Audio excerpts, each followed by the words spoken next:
that I come from, Albania, rescued thousands and thousands of Jews.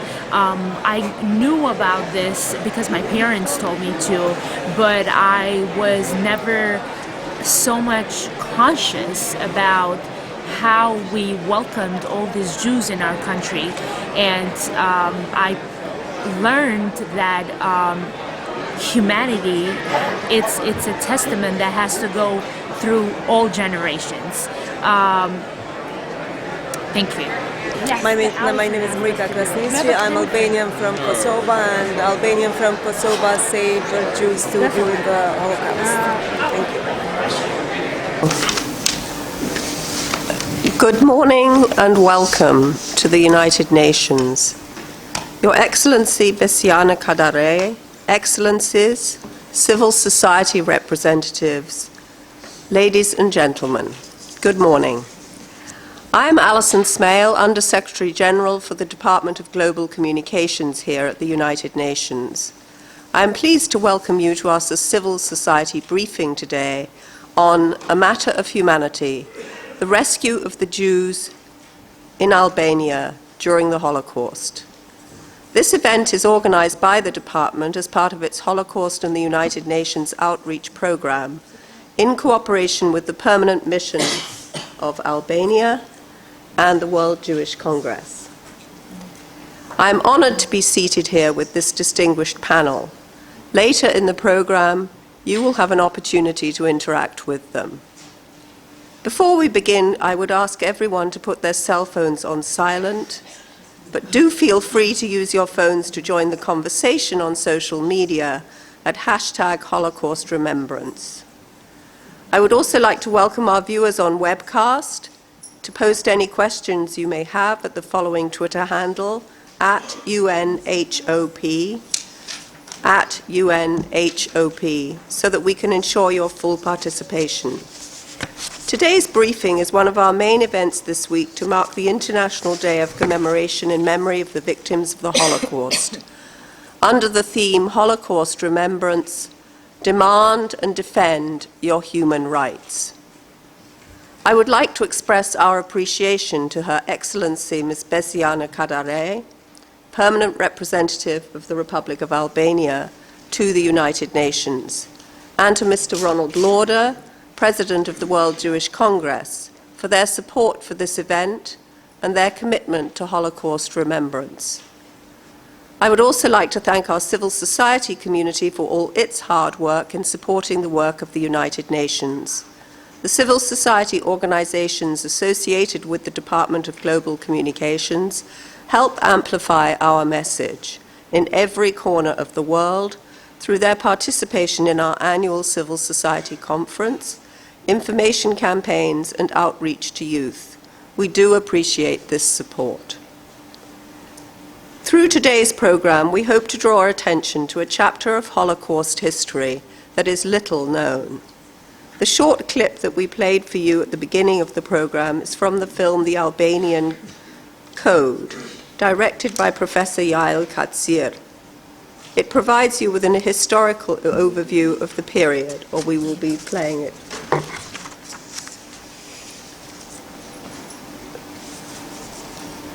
The history of the Holocaust stretches from 1933 to 1945, culminating in the genocidal murder of European Jewry. The German government under the Nazis, together with their accomplices, deliberately targeted Jewish men, women, and children, stripping them of their basic human rights. Even while this occurred, there were individuals and countries that demonstrated tremendous courage to save Jews. Rescuers made the brave choice to help in full knowledge of the grave consequences they, their families, and community would face should they have been found helping Jewish people. Today, we will learn about the courageous acts of the Albanians who rescued Jews during the Second World War. Recognizing Albania's response as an example of moral courage is an important aspect of Holocaust education and commemoration. The Albanian response embodies the principles of the Universal Declaration of Human Rights, that, and I quote, "Everyone has the right to life, liberty, and security of person, unquote.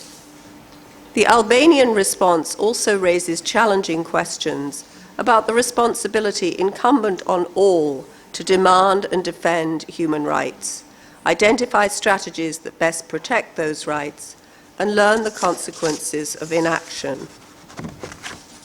Today, around the world, we witness populism, xenophobia, neo-Nazism, and hate groups on the rise, fueling anti-Semitism and other forms of hatred. Civil society plays an important role in documenting hate speech and hate crimes. These findings are critical if we are to know how to address the hatred effectively, challenge its root causes, and build communities that are resilient, compassionate, and just. Holocaust education and remembrance has an important role in stemming the rise of prejudice and hate. Understanding the significance of historic actions taken to defend human rights, such as in Albania, is the first step towards encouraging such positive behavior among people today. So I would now like to introduce our first speaker, Her Excellency Ms. Besiana Kadare. And I believe the first film clip will be showed before you begin to speak. Yes, it's better. Yes? Thank you.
ויש לי רצון לא נורמלי, זה גם היה לאבא, שניסה לאלבניה, להיפגש, אולי מישהו מהם עוד בחיים, להגיד להם תודה.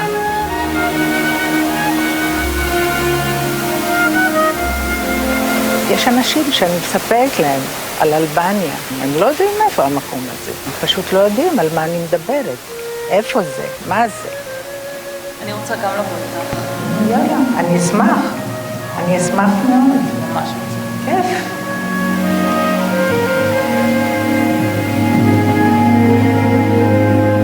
אני לא ידעתי איפה אלבניה, ואז שמעתי מעני על סיפור הצלם נפלא ולא ידוע. עם שלם שרובו מוסלמי הציל אלפי פליטים יהודים מידי הנאצים.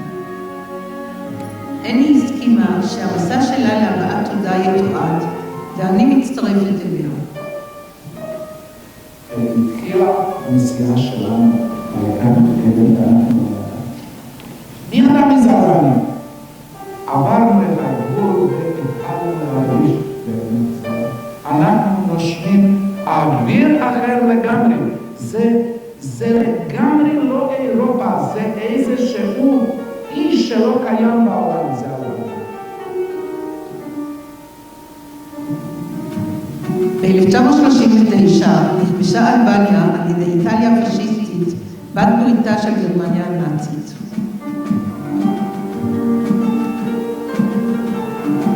הכובש האיטלקי לא שלח יהודים למחנות השמדה, לכן הייתה אלבניה ארץ מקלט ליהודים רבים.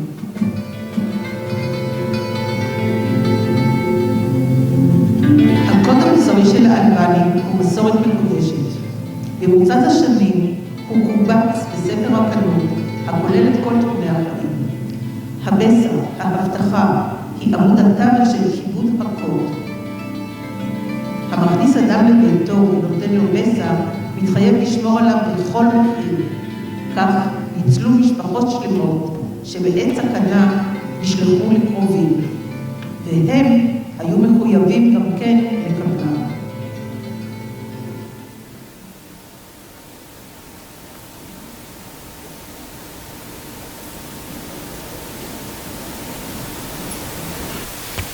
This gives you some idea of what we are going to discuss today, and I'd love to give the floor to the Ambassador of Albania, Besiana Kadare. Thank you very much, Alison. Is this working? No. Yes, I know. Here, it's working now? No. Speak louder. Is that? Yes, now it's working. Yes. Good morning, everyone. It is my great pleasure to extend a warm welcome to the distinguished panelists, ambassadors, Albanian religious leaders and members of the diaspora, NGOs, and to all our esteemed guests gathered here today. A special welcome to the members of Bichaku family, honored as righteous among the nations by the Yad Vashem, who made the trip especially from Albania to attend our event today. Special thanks as well to our co-hosts, Ambassador Lauder and the World Jewish Congress, an organization with which we have a close partnership, and to the Department of Public Information to the UN. I feel profoundly honored to have the opportunity today to represent the people and the government of Albania in commemorating the Holocaust. As we solemnly mourn the millions of innocent people killed by the Nazis, among which 6 million Jews, let's also reflect on the lives that were saved by righteous individuals who refused to be bystanders during those tragic times. The story of the Albanian protection of Jews during the Holocaust is both exceptional and inspiring. Simply put, it's a quintessential story of humanity, a legacy of civility, and a lesson for future generations. You see, every member of the Jewish community residing within Albania's borders survived the Holocaust. It's a remarkable historical fact that Albania was the only European country that had 10 times more Jews after the end of the war than at the beginning. I can proudly say that according to Yad Vashem, there is not a single known case of a Jew being turned over to Nazi authorities in Albania during its occupation.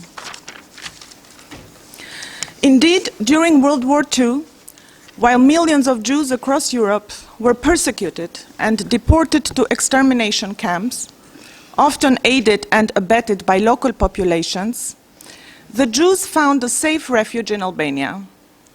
With extraordinary acts of courage and humanity, ordinary Albanian people risked their lives in order to save strangers in danger.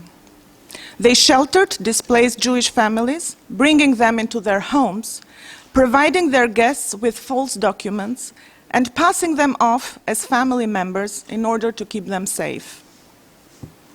The Albanian authorities refused to supply the Nazis with lists of Jews, while the Albanian embassy in Berlin granted visa to Jews from any country when no other country would. Not only native Albanian Jews were rescued, but also thousands of Jewish refugees that fled to Albania from Germany, Austria, Poland, Greece, Italy, and the former Yugoslavia.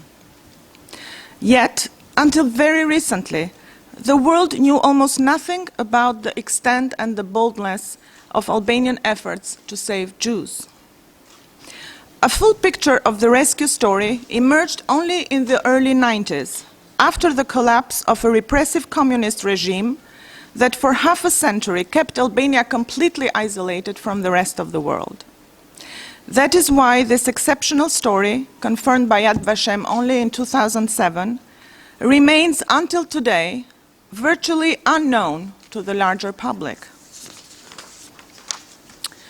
And so we may rightly ask ourselves, what made Albanians risk their lives in order to save Jews? What is the significance of this story of bravery, honor, and respect? And more specifically, what are we to learn from it? The rescue of Jews in Albania was a matter of tradition and values. These noble acts originated from deeply rooted Albanian traditions of hospitality, honor, and willingness to help those in need. Our ethical code of honor is called BESA, the promise. Its meaning is simple. You don't betray your guest and you don't betray your neighbor. Under BESA, any guest in an Albanian's home is offered hospitality and must be protected at all costs. Author Harvey Sarner expressed it well in his book Rescue in Albania when he said, "There are no foreigners in Albania, there are only guests." But what is fundamentally different about the Albanian story, as pointed out also by Randy Winter, a writer who has documented stories of rescue, is that Jews were not rescued in secret by the exceptional good people. Entire villages knew about Jews in their midst, and no one turned them in. Indeed, in Albania, Jews were not hidden, they were hosted. Moreover, Albanians never expected or took any compensation for helping the Jews. When their story finally became public, the Albanian rescuers were genuinely surprised by the publicity and the honors bestowed upon them by Yad Vashem. Indeed, these honorable people considered their heroic acts of loving kindness, chesed in Hebrew, as simply doing their duty, as they believed that given the circumstances, anyone else in their place would have done the same. I'd also like to emphasize that there is a long-standing tradition of interreligious harmony in Albania. In this context, it's notable that throughout our long history, there has never been any trace of anti-Semitism. Regardless of which religion they belonged to, Albanian Muslims and Christians alike considered helping Jews as a matter of national pride. Listen to what the Jewish American ambassador to Albania, Herman Bernstein, wrote in 1934. "There is no trace of any discrimination against Jews in Albania. Albania happens to be one of the rare lands in Europe today where religious prejudice and hate do not exist, even though Albanians themselves are divided into 3 faiths." It is a powerful and enlightened message that Albanians have sent to the world through this story of hospitality, sacrifice, and religious harmony, a message that is very much needed in today's world. I feel proud today to honor the legacy of the Albanian people and to be part of a nation which stood on the right side of history at the right time and made the right decision. Dear participants, let us never forget the irreversible consequences of hate, discrimination, and indifference. But it is not enough to remember the horrors of the past. Future generations must be taught to always take sides and stand against hate and racism. It is our common duty to strengthen our resolve in fighting the scourge of anti-Semitism, as well as any manifestation of hate, and promote the peaceful coexistence between different cultures, religions, and peoples. In concluding, let us renew our pledge to keep the memory alive and to never forget the moral imperative of BESA. Cultivate tolerance, compassion, and respect towards our fellow human beings, regardless of their origin or faith. For this, indeed, is the enduring lesson learned from the Albanian rescues of the Jews during the Holocaust. Thank you.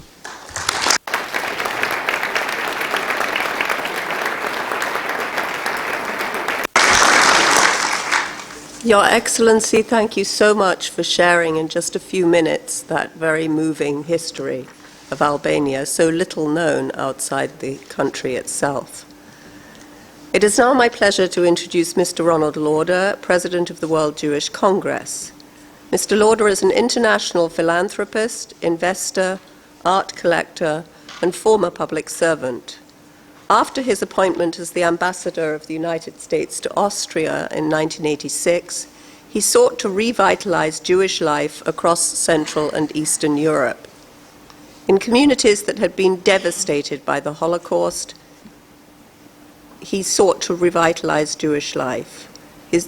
The communities that had been devastated by the Holocaust are served by his foundation, the Ronald S. Lauder Foundation, which supports 37 Jewish schools, camps, and community centers in 10 countries in Europe. Mr. Lauder has served as the president of the World Jewish Congress since 2007. Mr. Lauder, you have the floor.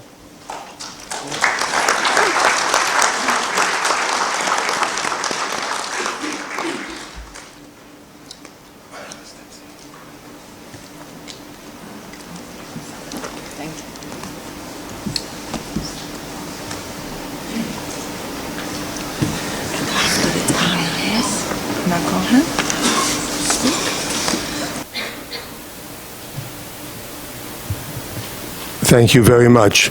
Before I start, can you all hear me back there? Yeah. Yes, is that a yes? Yes. Before I start my remarks, I'd like to say a couple of words about Albania. I never knew there was a Jewish community in Albania, but 3 years ago, I went as part of the World Jewish Congress to visit Albania. What I found was a small, fabulous Jewish group that had all the spirit and life. But I also found an Albanian government. I've worked with many governments, but the Albanian government was so pro-Jewish, understanding it, and it was rather one of the most fascinating times. I will never forget the hospitality. I'll never forget the faces of the Jewish people there and how proud they were, not only to be Jewish, but to be Albanian. Undersecretary General Smail, Ambassador Kadare, ministers, Your Excellencies, honored guests, thank you for the opportunity to speak to you today about the crime that never goes away, the crime that shocks us more than 74 years later, a crime that did not take place in the Middle Ages or even centuries ago, but during my lifetime. The Holocaust did not just kill Jews, but it was directed primarily against Jews, and the Nazis meant to erase the Jewish presence from this earth. That makes it the most despicable case of genocide in the history of the world. It is fitting that we address this issue here in the UN on the invitation of the Albanian mission. Why? Because when almost every country in Europe appeased the Nazis, gave in to the Nazis, and even helped the Nazis, Albania was one of the only countries occupied by the Axis where the Jewish population was larger after the war than before it started. The Jewish community in Albania was small, but amazingly, they all survived. This happened because Albanians and the Italian forces that occupied the country during the war had a heart. What makes this so unusual is that Albania stands out as one of the few exceptions in Europe to show that kind of decency. And that's what I want to address today. Why does a country do this? Especially when every other single country in Europe helped the Nazis round up their Jewish citizens. Of course, basic human decency is part of it. But courage is a major component, and so is leadership. Most people don't act alone. They follow the dictates of their leaders. Today, 74 years after the end of the war, we are seeing a resurgence of anti-Semitism again. And once again, there is a real leadership vacuum in the world today. And this is very dangerous. Elie Wiesel once told me that the opposite of love is not hate, it's indifference. Leading up to World War II, the world was indifferent to the plight of Jews in Europe. And look what happened. Today, unfortunately, we see the same indifference once again.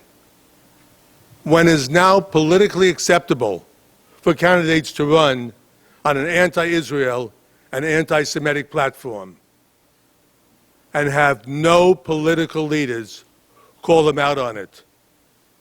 That is indifference. That is silence. And for us, that is not acceptable. We are now witnessing a huge increase of hatred of Jews throughout the world, and especially in Europe. And once again, almost no leaders are speaking out against it. This is especially outrageous because world leaders should know better. Always remember, the Nazis may have committed the greatest crime of all time, but much of the world went along with it, with its silence. So, let's take a look at today's silence and the appeasement in the 21st century. And let me explain why today's silence is so dangerous. First, I need to remind you, Jews make up less than 1/4% of the European population today. But almost 40% of the violent acts in Europe in 2017 were committed against Jews. Think about that number, repeat it. 0.25% of the population and 40% of the violent acts. What is about Europe and the Jewish population this has been going on for more than 1,000 years? The Jewish people have gone through periods of bad tolerance in Europe, an unbelievable horror, the Crusades, Inquisition, and culminating in the Holocaust. I have to ask a question. What have we done to deserve this?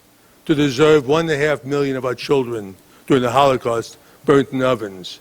European Jews created businesses and jobs for everyone. They brought medical and scientific advances to benefit all people. They brought art, music, literature, and yet Jewish advancement was answered with a hatred.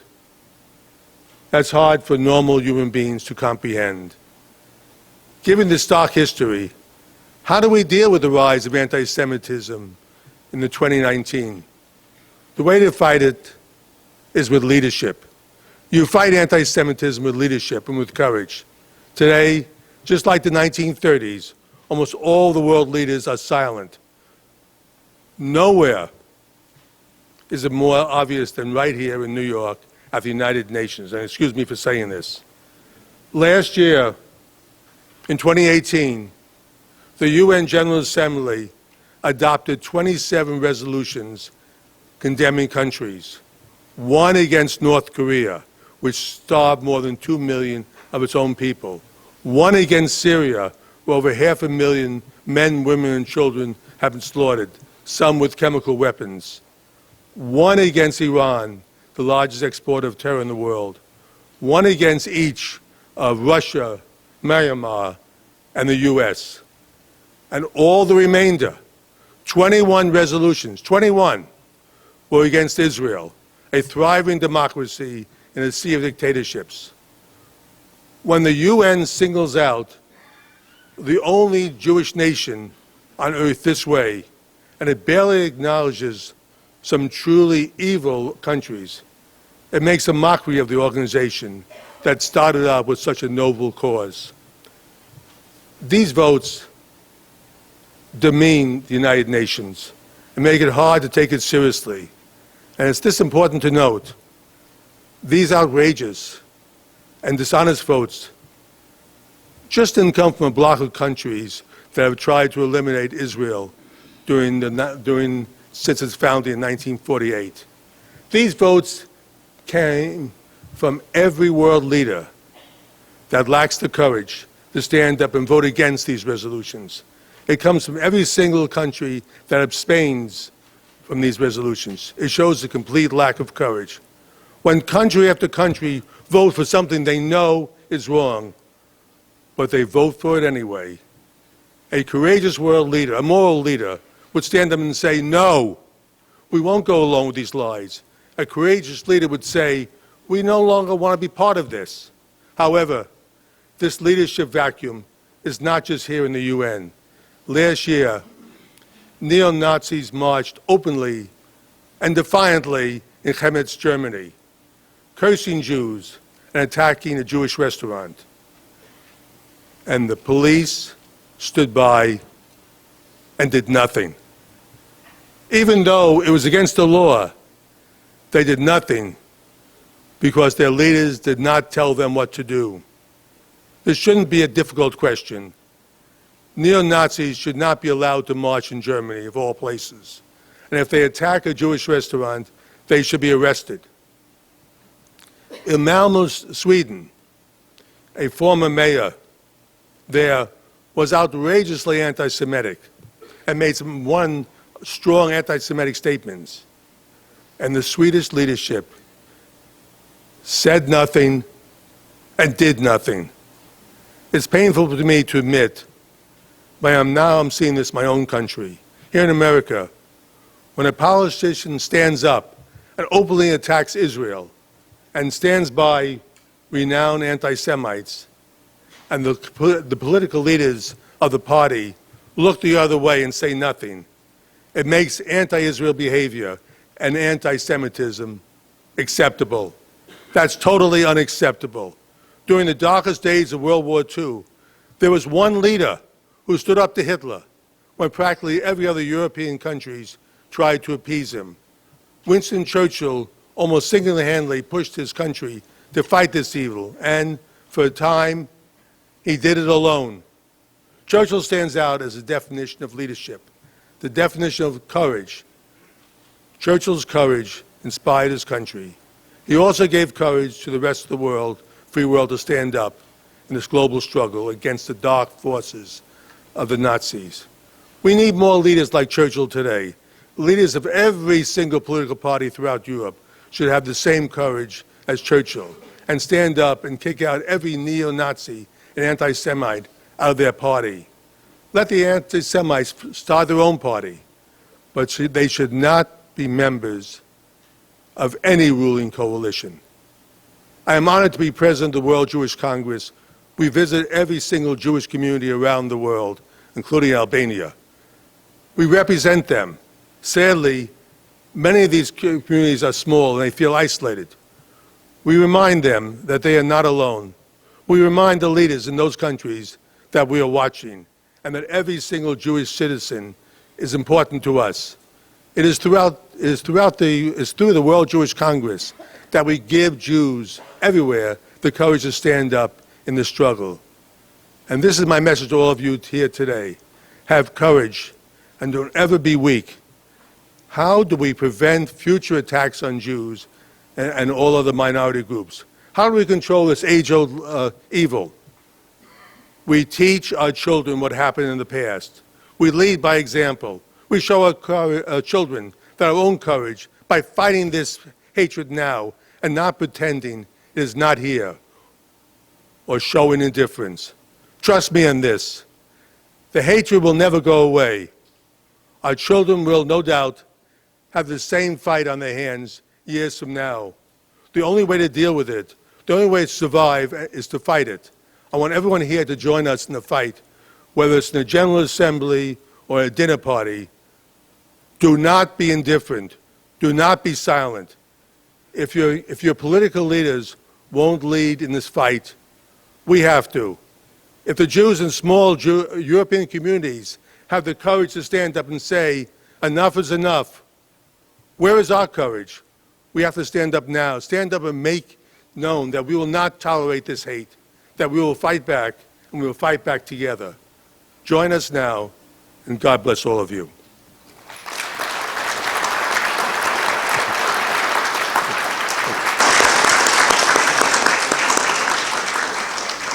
Thank you, Mr. Lauder, for your remarks.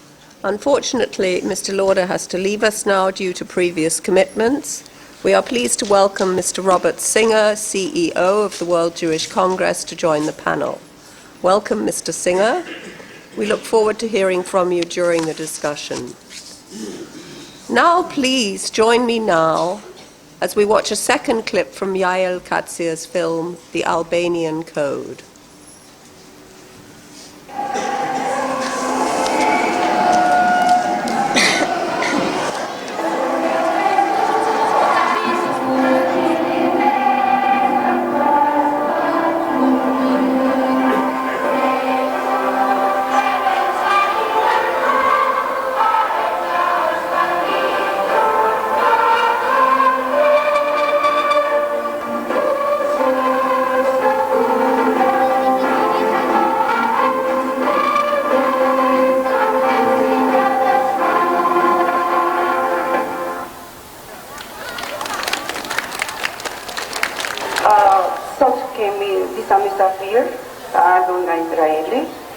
Përshëndetje, një mike e afërt e Shqipërisë që ka qenë gjatë së luftës së dytë. Në kohën ku ju e dini që ishte Holokausti në të gjithë botën. Faleminderit.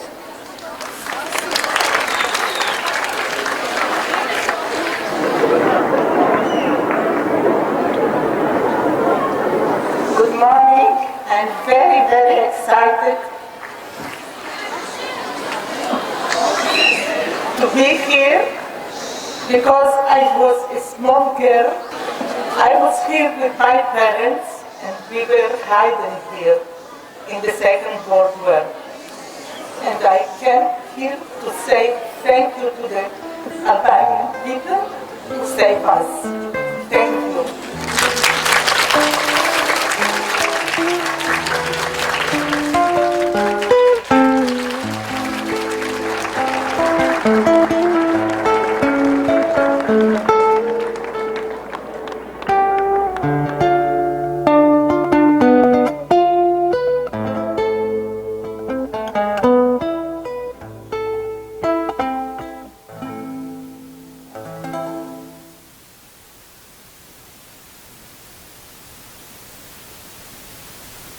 The clips we have shown you from the Albanian Code have been one person's answer to the question, what did it mean to be rescued?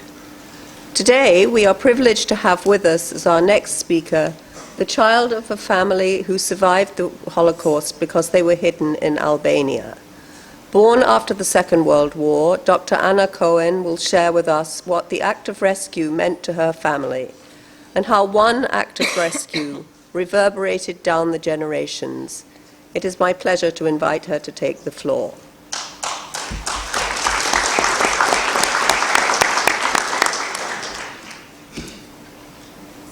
Ladies and gentlemen,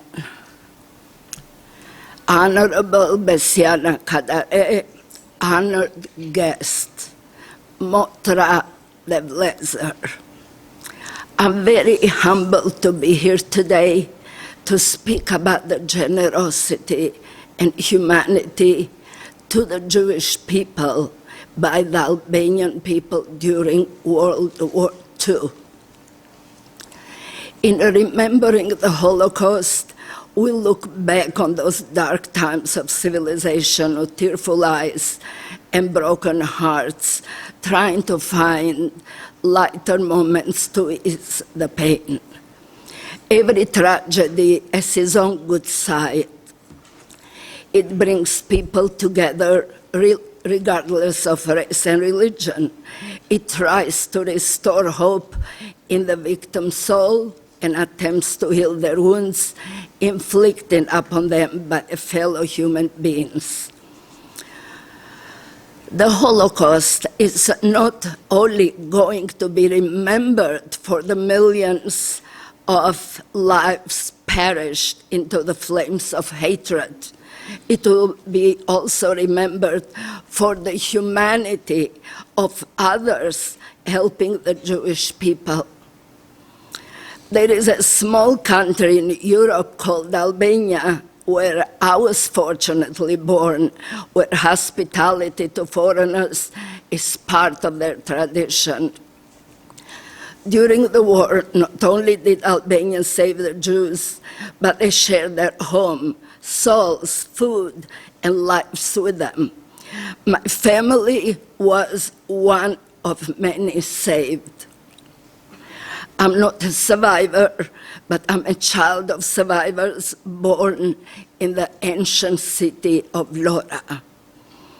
In 1492, during the Spanish Inquisition, many Sephardic Jews settled in this city, and the total of Jewish families was 528 out of 945.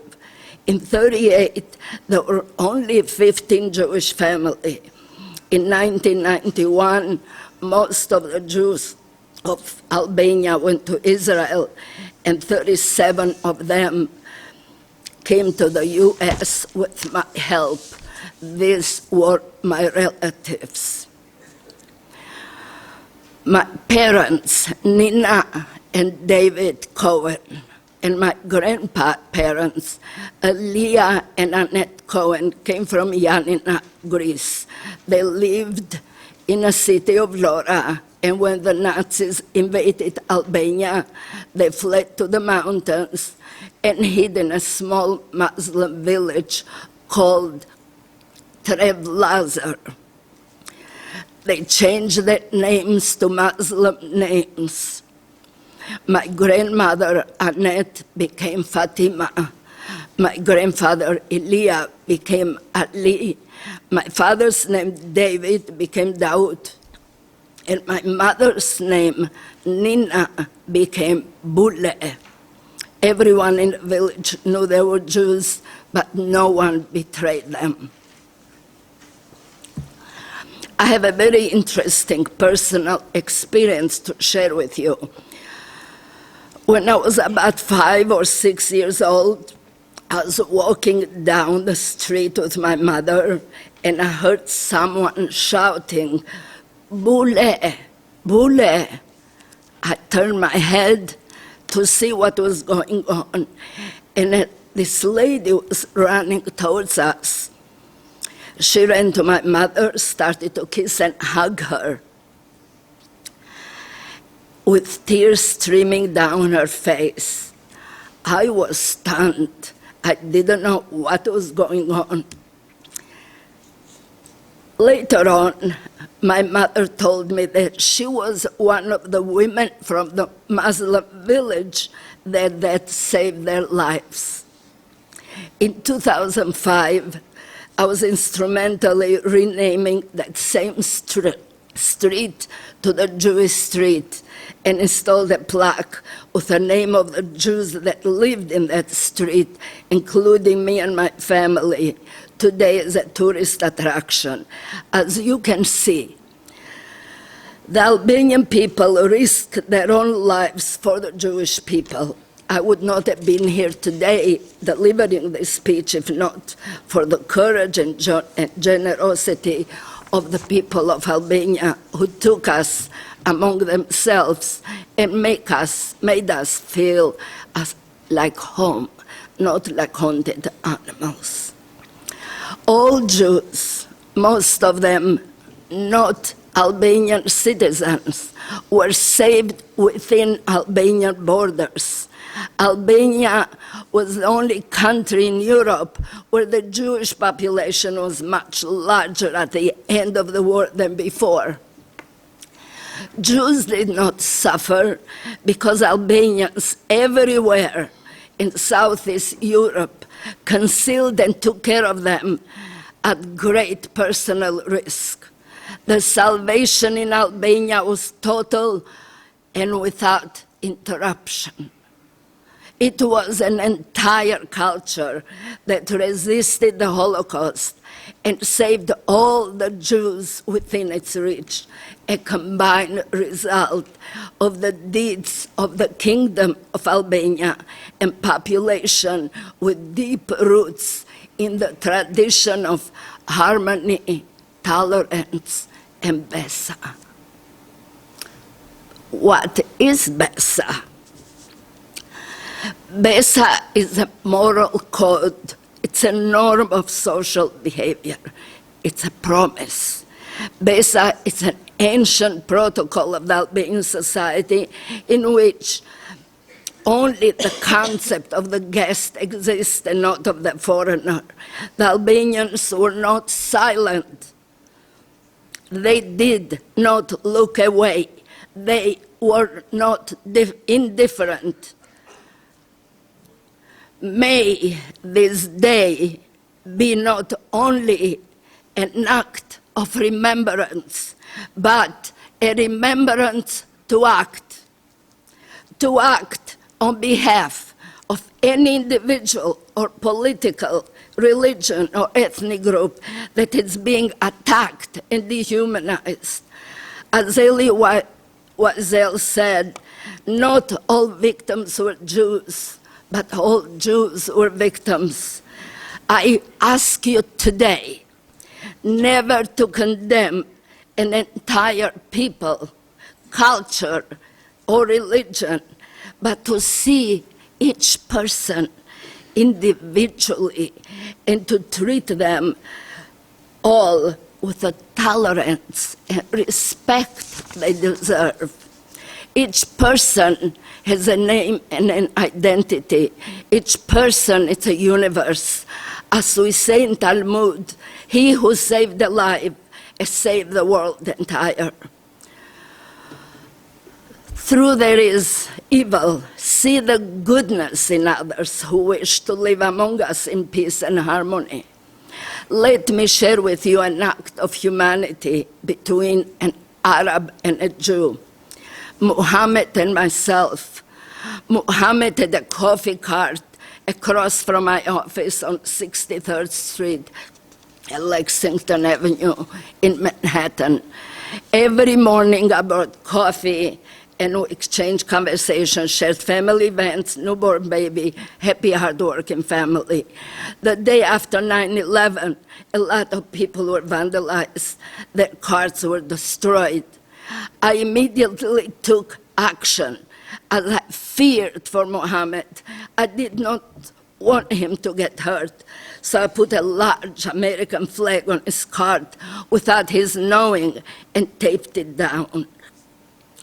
When he turned around and he saw me, we both had tears in our eyes. He came out from his cart and hugged and thanked me. We had a connection, a wish for harmony, humanity, peace among peoples. We, the people, have a commitment to remember the victims who perished, respect the survivors still with us, and reaffirm humanity's common inspiration for mutual understanding and justice. We should never forget. Helen Bornstein, a 92-year-old Holocaust survivor from Poland, shared her story at an event that I recently attended. She mentioned that she had seen her doctor a day before this event, and her doctor had no knowledge about the number that was tattooed on her hand. It is appalling that many people all over the world, including in America, in this day and age, have absolutely no knowledge or understanding of the Holocaust. On behalf of the Albanian Jews living in Albania, Israel, America, and elsewhere, I would like to give a message to the Albanian people and to righteous Gentiles. Thank you for saving us. We will never forget. And as a testament to honoring your compassion and courage, we have just learned that the International Raoul Wallenberg Foundation has proclaimed the Republic of Albania as a house of life. to commemorate the brave spirit and hospitality of the Albanian rescuers under the tradition of Besa, and has erected a plaque on the main garden across the President's building. Such a beautiful and a well-deserved tribute. Thank you. Thank you very much. Great speech. Thank you.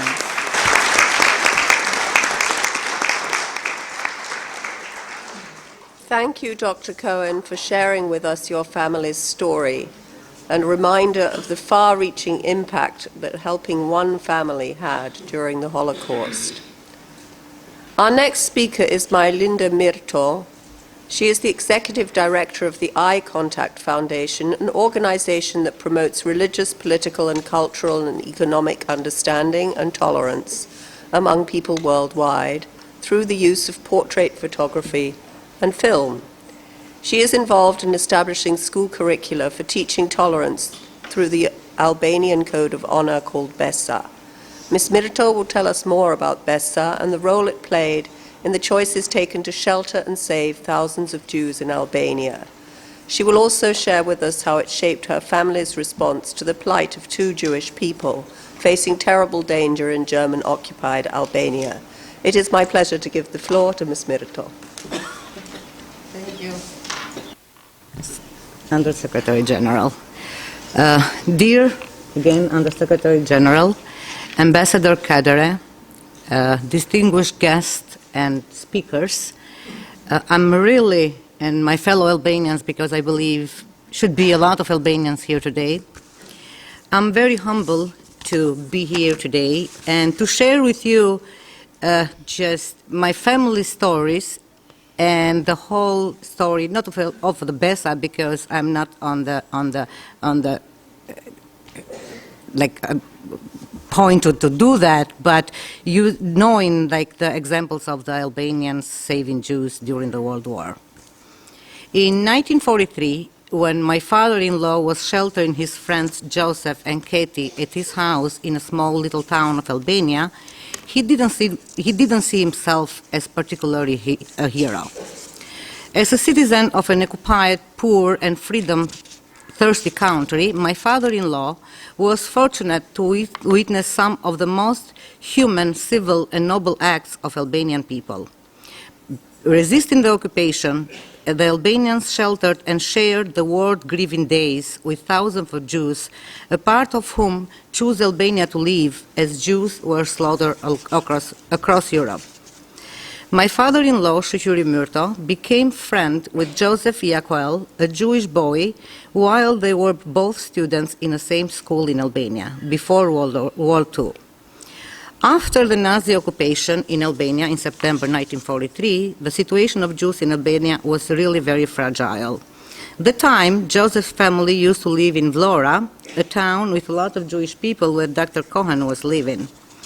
But the new wave of Jews fleeing from Greece and telling terrible stories about the tragedy that they endured there, Joseph did not feel safe continuing to live in Vlora. So he contacted my father-in-law and asked for help. And so Joseph and his sister Katie were living at Myrto's house afterward.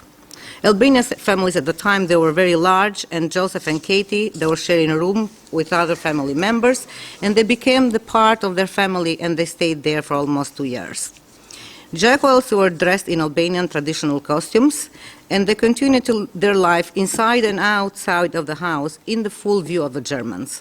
While most Jews across Europe were in hiding state invisible, in Albania they were living in open as friends, guests, or family members. On the nights of the raids, when Germans were raiding like the houses of the Albanians, my father-in-law and Joseph, trying like to be on the safe side, they were just leaving the house and trying to go in the country house from house to house. They were just like going away. Katie, she never did try to escape because she stayed in the woman's room where male they were forbidden to enter. The Germans were convinced that they could not enter this room because of the family's Muslim practice. It was not secret in the town of Kabaya that the two extended family members living with Mirtas were Jews, and nobody betrayed them. In one of the night's raids where Germans come to search to the house, they arrested my father-in-law brother Ramazan, as not friendly to occupiers. Even with Ramazan arrest and sent to Mauthausen camp, from which he never returned, the Diakwels were sheltered. In November 1944, Albania was liberated. It was then that Joseph learned the unfortunate news of his older sister family living in Corfu, Greece. They didn't survive the Holocaust. The friendship between my father-in-law, Shukuri, and Joseph lasted until they departed from this life. Joseph and his family, they were really friends, and I met them personally, and I stayed, I've been with them many times in 1985. I remember the day when Joseph and his family, they were migrating to Israel, and my father-in-law and him, they cried and they thought they were never going to see each other again. In 1992, but that wasn't really the case, they met again. In 1992, with the help of an American Jew, Harvey Steiner, a group of righteous Albanians, they went to Israel and they were honored by Yad Vashem as righteous among nations. My father-in-law and Joseph's family were reunited one last time, as after that they departed from this life. Joseph in 1993 and my father-in-law in 1998. So as I'm telling you this simple story of my family, you're not surprised by now that you know that this is not just one story, but one of the many stories to be told. And that was the mission of Norman Gershman, the founder and chairman of Eye Contact Foundation, stumbled across a little known history that sent shivers down his spines. Albanian from a tiny little country in middle of Europe, mostly of them Muslims saving Jews. What an extraordinary story, he thought. 15 years ago, Norm started doing this research at the Yad Vashem Museum, and you're going to see down here, those photographs are from our project, his lifetime project. He learned that in Albania, not a single Jewish man, woman or child, was handed over to the Nazis, not one. And in fact, there were 10 times more Jews in Albania after the war than before. He thought that this story is the story the world needs to hear, especially since that had been laid dormant for long because of 50 years of repressive communism in Albania after the World War II. And so began the Norm's journey of photographic investigation and really recording all the stories of, most of the stories, I cannot say all of them, but most of the stories of the Albanians saving Jews during the World War. Now, on behalf of the foundation, which I'm the executive director, is like our work consists on 2 traveling exhibitions, which one is run by Yad Vashem, and the other one, and the one is in here, it's run by Hebrew Union College here in the United States. We have a book which is called Besa, Muslim that Saved Jews During World War, and it has been published by Syracuse University. And we have a documentary called Besa the Promise. In his journey to Albania, Norm met a lot of rescuers, and he figured out that among 10 families, 7 of those that he met, they were Muslims, 3 were Catholic Orthodox. So he made a decision to focus on Muslims because this message of the Muslim compassion, especially for Jews, is the message that is needed for the world to hear. And he was wondering what motivated this small little country to open their hearts and doors. And he found the answers by interviewing and by talking to people. It was something that they were calling Besa, and this like Albanian code of honor, which means that if someone is in a need, you have to help them. You give them your Besa, and they are under your protection. To much of his surprise, he found that all the Albanians gave the Jewish citizens and Jewish refugees their Besa, and they protected them even with their own life. Albanians would say to him, we sooner have our son killed than break our besa. And he said, like, imagine that, and they meant it. They really meant it. A man told Norman that his father was sheltered Jews, said it was his privilege and honor to help saving people, especially Jews, so which he called himself, he called them guests, because he gave him an opportunity to practice his faith and his besa. Unlike other European countries who sheltered Jews, the Albanians took it a little much further. In an extraordinary act among the entire country, the government and the people of Albania, they refused to hand over the list of Jews living there. In fact, the Prime Minister of Albania at the time, he wasn't a devout Muslim, he sent a secret message to the people saying, all Jewish children will sleep with our children. They will eat the same food. All will live as one of a family. They took an enormous risk to save their lives and their families' lives. And they were so humble about that, even to this day. And in fact, they really don't understand what was the big deal about it. Because they're based in their code of honor, they would risk their lives to help strangers. And that's what they thought. But would they, the world, do that? Albanians, they do have an answer for that. They would. They would risk their life to save strangers. In one of the pictures here, you see like Recep Hoxha, a guy with a book, is like, and all the movie, like the documentary, is mostly like about his story. He took the besa thing even further. His parents sheltered a Jewish family at 1993, and after the Jewish family left Albania, they left with a family, with Albanian family, two Jewish books, and they told the guy that we're going to come back to pick up the books. And the guy said, like, yeah, you can just, books are going to be here.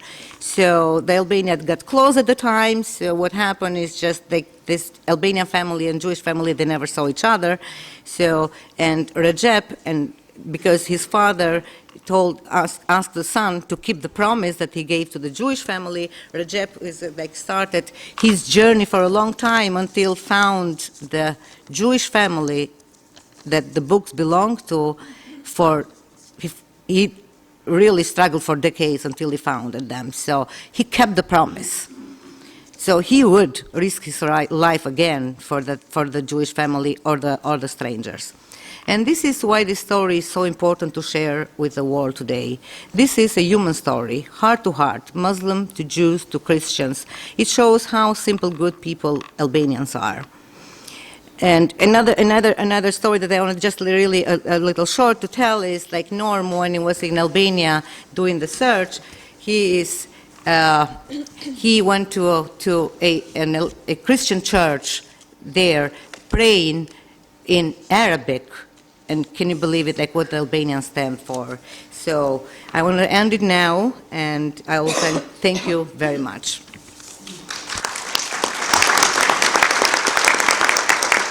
Thank you very much, Ms. Mirto. We have really a large crowd of distinguished guests, many of whom want to speak. Without wanting to cut short, please remember to keep to your time limit.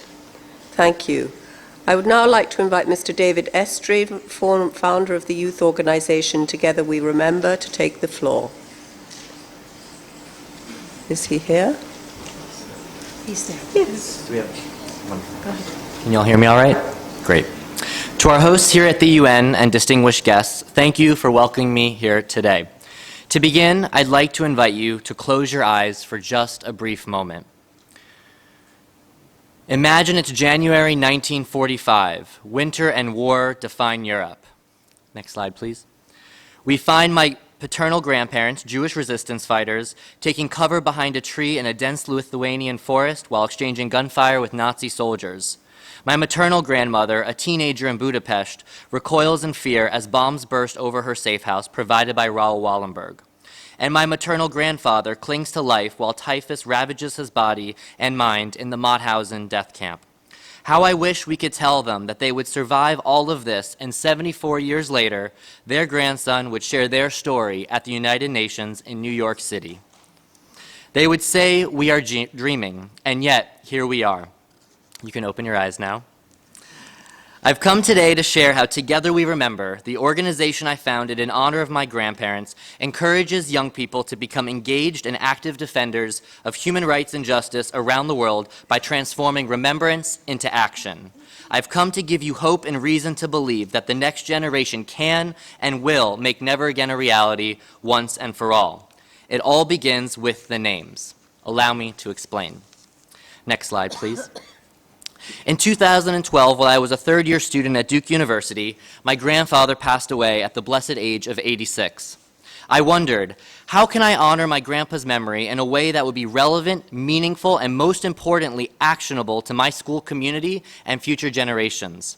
At the time, Israel and Gaza were at war, so tensions were running high between Jewish and Muslim students on campus. Recognizing an opportunity to bring the community together on Holocaust Remembrance Day, I propose that we organize a remembrance vigil in the most central, high-traffic space on campus, but instead of reading names of Holocaust victims alone, what if we read names of victims of different genocides all throughout history? That way, when we say never again, our community would understand that we mean it for all people and all would feel welcome to participate. Next slide, please. With the help of a few friends from different faith and cultural groups, we organized a 10-hour vigil that year and a 24-hour vigil the next. In doing so, we united our community across lines of difference and demonstrated what Duke could be at its best. Next slide. This created space for many other types of programs within those events, including survivor testimonies, lectures, exhibitions, dialogues, pledges, interfaith prayers, performances, art projects, and the list goes on. This is how our global vision for Together We Remember was born. We wondered, what if we could mobilize young leaders to organize remembrance vigils like this all over the world at the same time each April, which is Genocide Awareness and Prevention Month, and share those experiences live on social media to show how people are transforming remembrance into action in their own way. Next slide, please. I'm proud to share that last April we organized over 40 vigil programs across 8 countries and demonstrated the potential of our global movement. Word has spread about us at conferences, on social media, and via large newsletters among our partners. Next slide. In Cambodia, a university professor and her students spent a week interviewing survivors of the Cambodian genocide, created an exhibition of testimonies, and hosted a film festival. In the Democratic Republic of the Congo, 20 youth activists convened to discuss how remembrance can be used as a tool for peace and reconciliation. In Zambia, in an effort to counter recent outbreaks of violence, students organized a vigil at the largest university, uniting hundreds of students, high-profile public officials, and inspiring artist activists in solidarity. In the US, Germany, and Rwanda, young people from diverse backgrounds used immersive audiovisual technology to participate in live global conversations about surviving violence and building peace. Next slide. It's important to note that no two TWR vigils are exactly the same, but they are designed with a common framework and shared values that really appeal to young people today. Speaking to those values for a moment, we believe it's critical to commemorate the Holocaust alongside other atrocities throughout history. We encourage vigil organizers to localize the meaning of never again by examining the history of injustice within their own communities. We believe the leaders of tomorrow must exercise leadership today and shape their own learning experience. Finally, TWR vigils are meant to be annual rituals that grow and evolve with the needs of a community, all the while deepening relationships and accelerating progress. Next slide. With these vigils in mind, we have developed a variety of resources that can be combined to design meaningful vigil experiences that build young people's capacity to be resilient and responsive to hatred in all its forms. For example, we have built a database of over 180,000 names of victims from 14 different atrocities throughout history, which can be accessed through an app, enabling vigil participants to read names aloud at any Together We Remember vigil. App users often ask if they could submit names of friends, family, and peoples they've lost to atrocities, which we welcome and find incredibly meaningful. Next slide. With hate and extremism on the rise, we face significant challenges, but we draw courage and strength from the fact that throughout history, in the darkest moments, the brightest beacons of humanity always shine through. Next slide. Our task is to empower young people to lead the way, one community at a time, until never again is a reality. Next slide. With the Together We Remember campaign as an annual spark for coordinated activism, we believe by 2048, the 100-year anniversary of the Genocide Convention and UN Declaration of Human Rights, we will achieve our ultimate goal. And if we reach 2048 and find that we still have work to do, then like my grandparents, we will pass on the legacy of this work to our children and grandchildren so they can finish the job. Next slide. Now it's my honor to invite you to join us on the right side of history this April and in the years to come as we declare as one, together we remember humanity at its worst to inspire humanity to be its best. Thank you.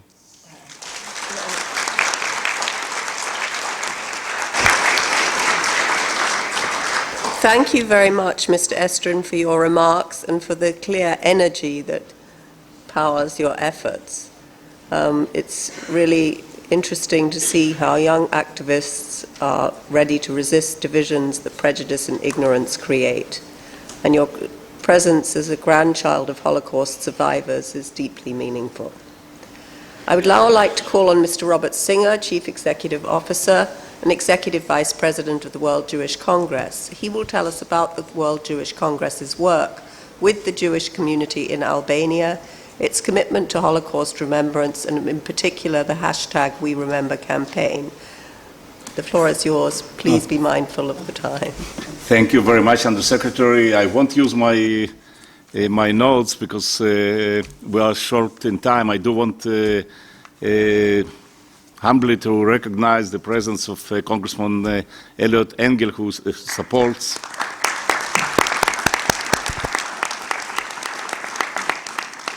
tremendously the work of the World Jewish Congress and Jewish communities worldwide. But I also want to recognize the presence of two Israeli ambassadors, Ambassador Danny Dayan, the Consul General of Israel in New York, and Ambassador Noah Furman, the Deputy Representative of Israel to the United Nations. And I'm doing it in order to emphasize very close bilateral relations between Israel and Albania, and which are based on everything that we had an opportunity to hear during the last hour. I want to say that we are dealing with this issue for some time, and lately, almost on a daily basis, new surveys are being published in different places in the world, starting with the CNN and FRA, and almost on a daily basis I receive in my office the surveys. And it creates a kind of a gloomy environment within the Jewish community and in many other circles. And sitting on this panel and listening to the speakers here, and especially to the last speaker, it's very nice to hear from somebody who probably is just out of the college speaking about the importance that his grandchildren will take the torch from here and will keep this issue going. It really brings it to the right place. I also want to say that Albanians sitting in this room, you have an outstanding representative in Ambassador Besiana Kadare, working very closely with the Jewish community on ongoing basis, and I really can testify about outstanding job for your community. I learned here one thing and one word, and from here I just want to very shortly to tell you about something that happened in the last couple of days. So I think that world needs BESA. World needs today the moral campus. World needs today the moral code, and the world needs today to see the foreigners as guests who deserve protection in every country in the world, and regardless their religious affiliation. About 3 years ago, now all these new facts about anti-Semitism, neo-Nazi political movements, our President Ronald Lauder spoke about this. I don't want to repeat this, but today we are facing it on a daily basis in different newspapers. But it didn't start now, it obviously started some time ago, and it's amazing to sit in this room, 74 years after the Auschwitz concentration camp was liberated, and still to deal with these issues and to listen to this. Now, we have in our office a very significant team of young people who joined the organization 5 to 6 years ago, and they really came from different backgrounds and from different countries. And they came to us about 3 years ago when this phenomena just started being very visible on the street, on the pages of the newspapers and the TV screens, and asked what can be done. And together with more senior professional teams, they developed a concept of a campaign. Initially, it was only a social media campaign, which was called We Remember. And the goal of the campaign was reach out to 6 million people, to a symbolic number of 6 million people, which is 63% of the European Jewry that was killed during the Holocaust. And to their surprise, and to our surprise, and to my surprise as the CEO, by the end of the campaign, after 2 weeks, we reached a number of 16 million people. So we continued the campaign the second time, and those of you who are dealing with the social media and those who are dealing with the communications, you know that it's very difficult to maintain something like this. So last year, in 2018, this campaign, once again in 2017, it reached 16 million people. In 2018, this campaign reached 650 million people worldwide. Every 11th person in the world was reached by the campaign, and out of this number, about 1.5 million were actually standing there and holding the sign, We Remember, and posting it, and then it went to different places. So this year was the third year of the campaign. We still don't have the statistics, but I'm sure that it will be at least the same number of people participating and people that reached the campaign as last year. It's important to say that the photos of everybody who took part in the campaign were screened for 4 days, 24/7, on the walls of Auschwitz. And this year, also for a day, it was screened at NATO, it was screened at different municipalities worldwide. People who participated in this campaign included statesmen and politicians, heads of states, foreign ministers, members of parliament, members of different NGOs, members of different international organizations, including the United Nations, from the level of the Secretary General and going to many, many ambassadors in many places. So stories like were told today, and participation in the campaign of this kind, where 650 million people are actually getting to something like to understanding that there is an issue, these stories obviously bring hope. And it will bring hope to me, to somebody who also belongs to a family of Holocaust survivors. But I think it brings hope to humanity. And I'm very thankful to the United Nations and for taking and organizing an event like this, or really Undersecretary Ismail, thank you very much. I also want to say that World Jewish Congress, together with one of the UN agencies, UNESCO, just developed a special website that will exist in 15 different languages about teaching the Holocaust, everything that was said here today. So it's already online, was launched about a month ago. It's already online in English. It will be in the next week, it will be launched in Arabic, Farsi, and French, and then it will go to another 15 languages. So thank you very much for having this event, and I think that what you are doing is extremely important.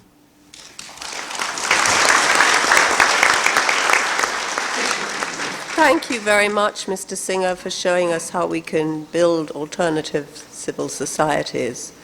I'd like to call on a number of special guests and civil society representatives, after which we will open up the discussion.